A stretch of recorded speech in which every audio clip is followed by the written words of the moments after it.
bienvenue sur le plateau de la Web TV des 48 heures IMO. Dans cette édition, nous essaierons de nous projeter et d'imaginer à quoi ressemblera l'agglomération nantaise en 2030. L'avenir, c'est aujourd'hui bien sûr qu'il faut le construire. Avec moi sur ce plateau, Gilles Retière, bonjour. Vous êtes vice-président de Nantes Métropole et à vos côtés, Thierry Violent, président de l'Oran, l'agence d'études urbaines de la région nantaise.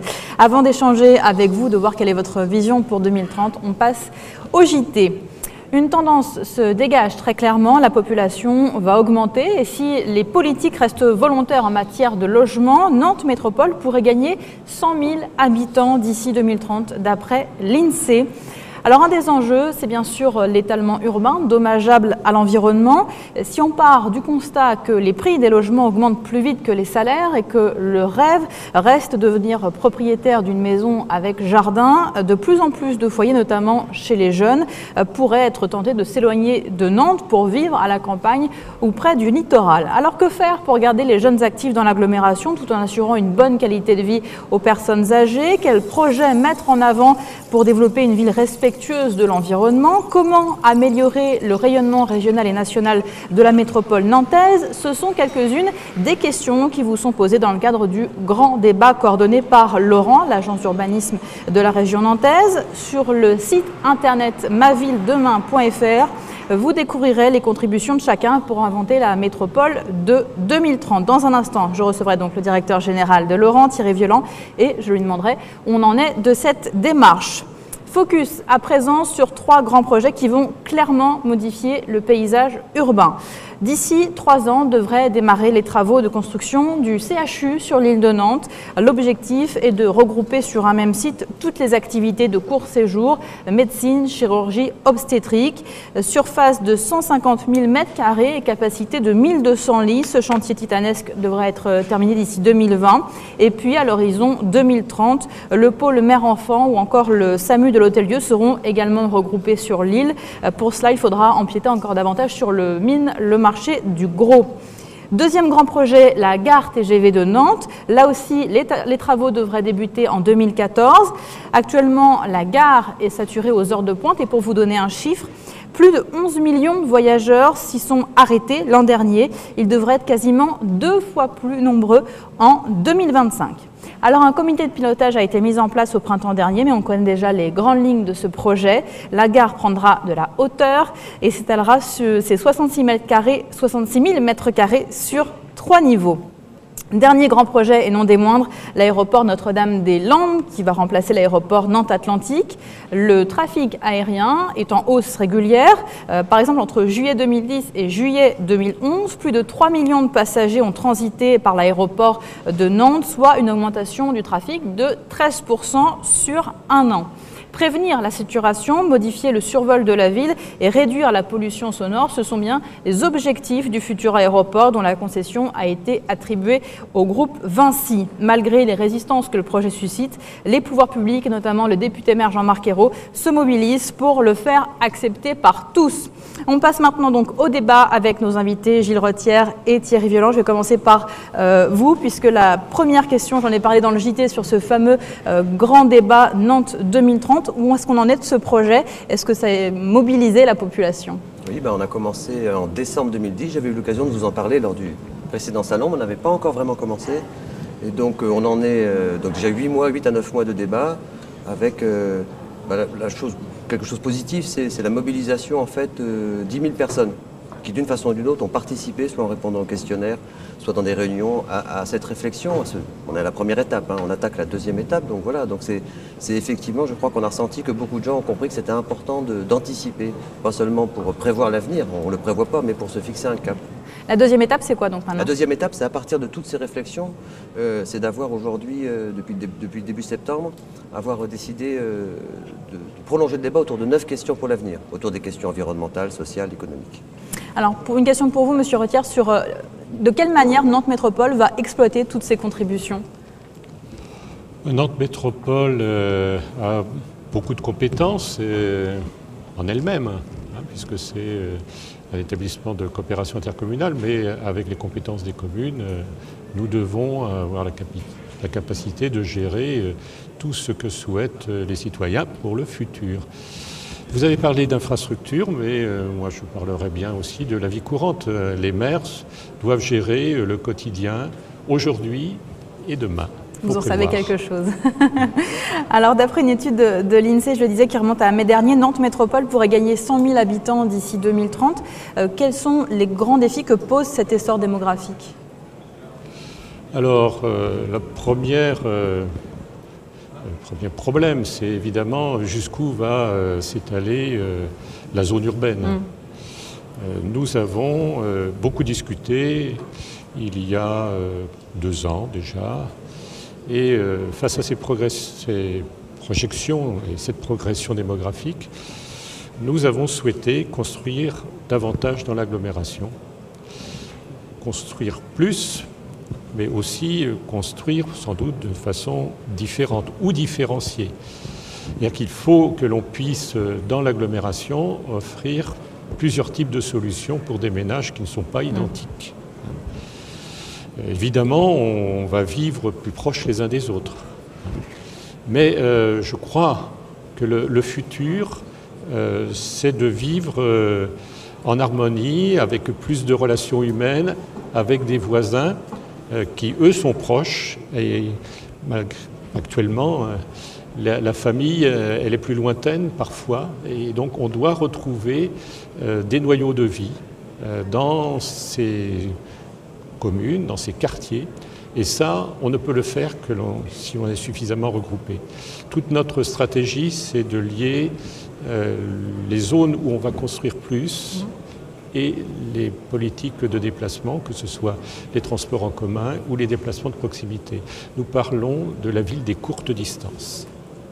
J'imagine que ça entre également dans le débat Nantes 2030. Mais il y a sur les questions humaines, par exemple, vous parlez des défis, il y a aussi un défi générationnel. C'est-à-dire que ces 100 000 habitants supplémentaires, c'est pour beaucoup lié à l'allongement de la durée de la vie. Donc ça nous pose la question de la place des seniors de plus de 60 ans, qui seront globalement en pleine forme, mais comment on prend en compte leur richesse, leur expérience. La question des personnes dépendantes, on a un devoir, une exigence d'apporter une qualité de vie, y compris, et encore plus peut-être aux personnes dépendantes. Puis ça pose une autre question centrale. 100 000 habitants, c'est une masse, mais c'est quelle métropole, et notamment sur la jeunesse. C'est-à-dire qu'il y a un enjeu majeur, c'est pour nos villes, notre agglomération, c'est d'être attractif pour la jeunesse, pour celle qui est là, et qu'elle reste ici. Donc ça veut dire, c'est les questions évidemment d'habitat qui sont fondamentales pour les jeunes, mais c'est aussi les questions de formation, d'enseignement supérieur, de recherche, de culture, de loisirs. Donc on a un enjeu de dessiner une métropole avec un certain équilibre générationnel, même s'il y aura un vieillissement de la population, mais avec cette dynamique globale. Alors focus maintenant sur les transports et la mobilité durable. Nouvel aéroport, nouveau pont, nouvelle gare. Est-ce qu'on se déplacera vraiment différemment en 2030? Est-ce qu'il y a même un objectif à plus court terme? Je ne sais pas si on se déplacera encore plus en 2030. Le contexte mondial peut influer sur nos pratiques. Il faut avoir la capacité de se déplacer. Mais je crois que c'est un peu l'enseignement de ces dernières années. On peut moins se déplacer parfois pour son travail, parfois pour ses achats.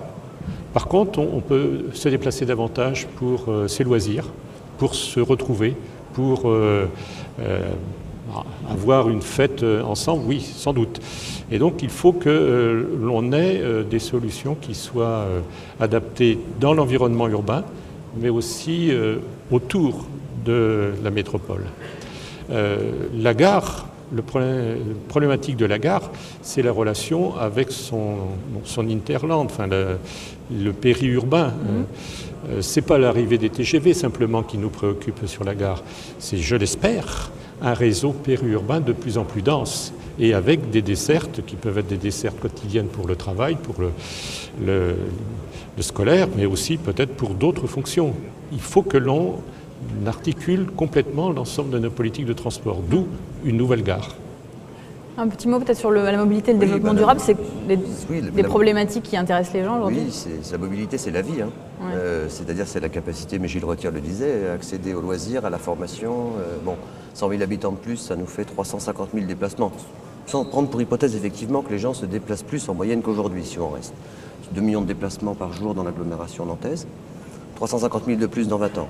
Donc ça veut dire qu'il faut à la fois, il faut donc qu'on qu'on multiplie les alternatives à la voiture. Voilà, c'est ça l'enjeu. Donc transport collectif, mais il y a aussi toutes les innovations, c'est-à-dire évidemment les déplacements doux, et je pense aussi par exemple à Paris, la lance Autolib, mais on a Marguerite déjà, qu'on a commencé à expérimenter à Nantes, qui est la voiture partagée, donc il va falloir qu'on développe aussi au-delà de l'alternative transport public, transport en commun, qui est évidemment très importante, en lien avec l'habitat, il faut qu'on sache innover, et au fond il faut aussi qu'on sache, et c'est ça l'enjeu aussi de la réflexion qu'on mène collective, que les politiques publiques apportent des alternatives, mais aussi qu'on s'interroge sur nos propres comportements. C'est-à-dire qu'on ne peut pas tout attendre des autres, il faut que nous-mêmes, on bouge.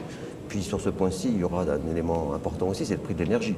C'est-à-dire qu'aujourd'hui, quand les ménages achètent un logement plus loin de l'agglomération, du cœur d'agglomération, et qui travaillent au cœur d'agglomération, ils intègrent maintenant, même les banques, comme disait l'autre jour, font des calculs, alors en marge, pour dire quel est le coût du déplacement. Donc ça, c'est un élément qui va jouer aussi beaucoup dans les années qui viennent, parce que le prix du pétrole ne va pas baisser. Je ne sais pas jusqu'où il ira, mais il va plutôt augmenter. Voilà, donc on a ces défis-là devant nous. Vous parliez à l'instant de la nouvelle gare, donc, avec le nouvel aéroport. Est-ce qu'il y a aussi un enjeu en termes d'attractivité et de rayonnement, à la fois de Nantes, mais aussi de tout le département, toute la région, au niveau national ? Au niveau national, même au niveau européen, c'est tout l'Ouest. Nantes est la principale agglomération de l'Ouest et elle doit assumer ses responsabilités. Elle doit organiser des relations plus fortes avec d'autres villes comme Rennes, c'est commencé, mais avec d'autres comme Brest, Angers, avec Saint-Nazaire, avec La Roche-sur-Yon. Nantes doit être le leader d'un pôle émergent, un réseau de villes dans l'Ouest.